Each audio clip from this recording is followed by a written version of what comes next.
Good day everyone! Before tayo dun sa recipe ng mango bar, gusto ko lang i-share sa inyo na ang favorite kong i-bake ay mga cookie bar. At ang mango bar ang pinaka-favorite ko po sa lahat. Pero okay din po yung ibang mga cookie bars. Kung gusto nyo pong makita yung mga recipe ng mga bars na to, please see na lang po sa description box.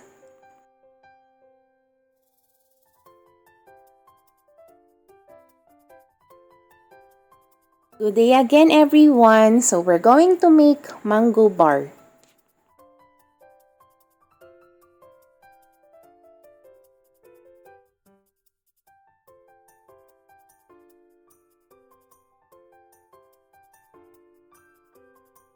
For the crust, i-combine ng flour and powdered sugar.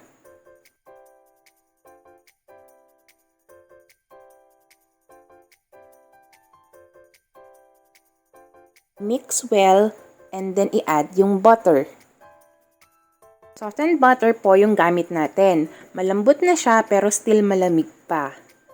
Pwede kayong gumamit ng fork, rubber spatula, mixer, or kahit ng kamay nyo po.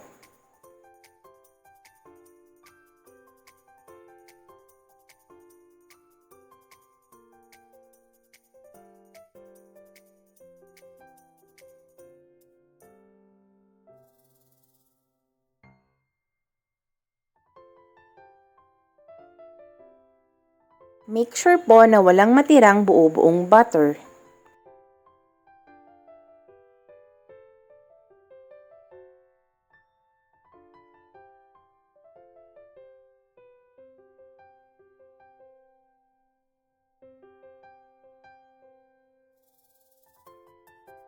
And then i-transfer sa lined and greased baking pan. Pwede nyo pong paabutin yung parchment paper sa side ng baking pan nyo para mas madali siyang tanggalin. And then spread evenly. I'll be honest with you po ha, favorite ko ang mango bar pero super hirap na hirap po ako kung paano i-slice yung crust part nito. Para kasi siyang malambot na butter cookies, ang dali niyang madurog. So kung meron dyan makakatry kung paano mag-slice po, pa-share naman kung paano. This one is optional naman po. Gumagamit ako ng plastic labo at ng cake smoother para mas maging pantay at mas siksik ito.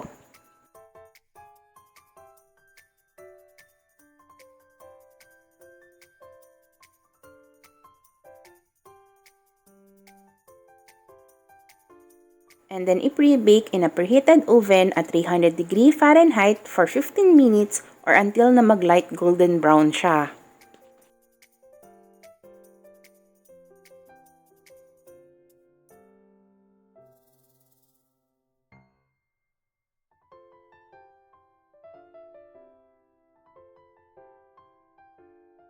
And then set aside.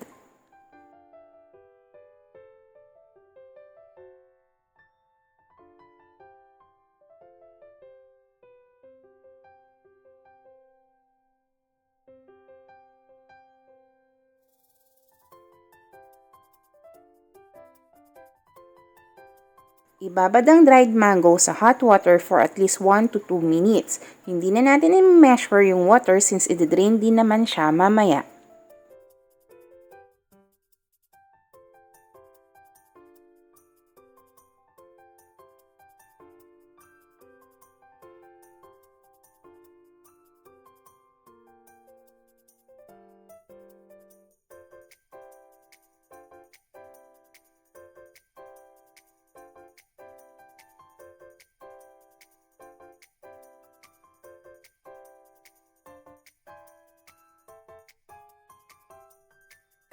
And then i-drain. I-make sure po na matanggal yung halos lahat ng water kasi kung hindi, possible na maging moist yung top ng mango bar nyo. And then imimix lang natin lahat ng ingredients.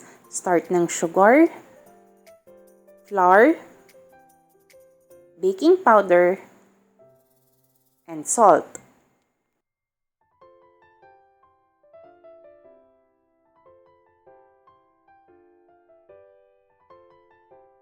Mix well lang and then add eggs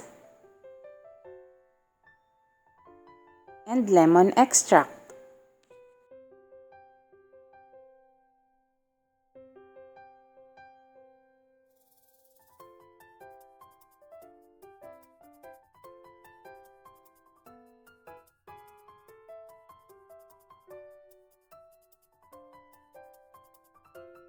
And then i-add yung cashew nuts. Pwede nyo rin po siyang i-coarsely chop. Pero sa akin po, mas prefer ko na naka-half lang siya.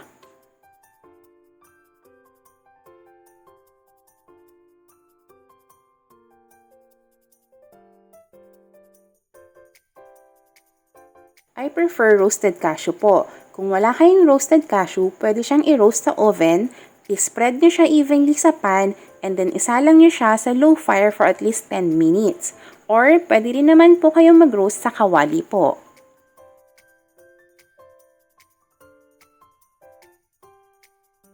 And then i-add yung dried mango.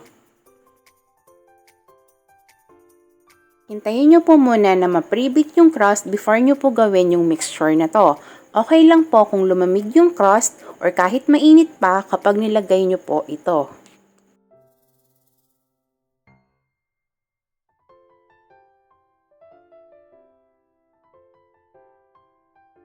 And then i-pour dun sa pre-baked na crust and then i-spread evenly.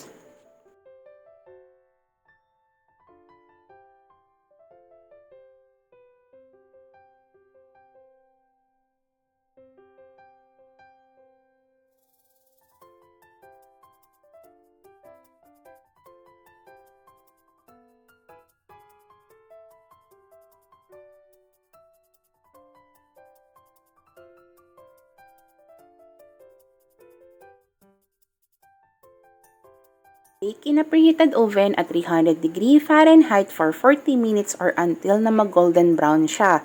Hindi tayo magtututpick test dahil basa po ang loob nito. So magbe-base lang tayo sa color niya.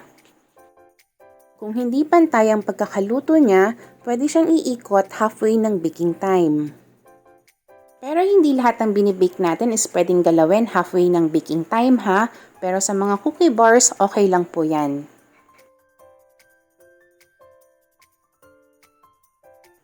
Ang oven temperature at ang baking time po will usually depend sa mga oven natin. So gamitin nyo na lang po kung ano yung mas okay sa inyo. Tulad ng sa oven ko po, kapag yung degas na oven yung ginagamit ko, okay lang kahit mag-range siya ng 275 degree Fahrenheit to 300 degree Fahrenheit kapag mga cookie bars yung binibake ko. Naka-up and down po pala yung heat ng oven na to. Pero usually po kapag nag-film ako for this channel, yung isang oven ko po yung ginagamit ko.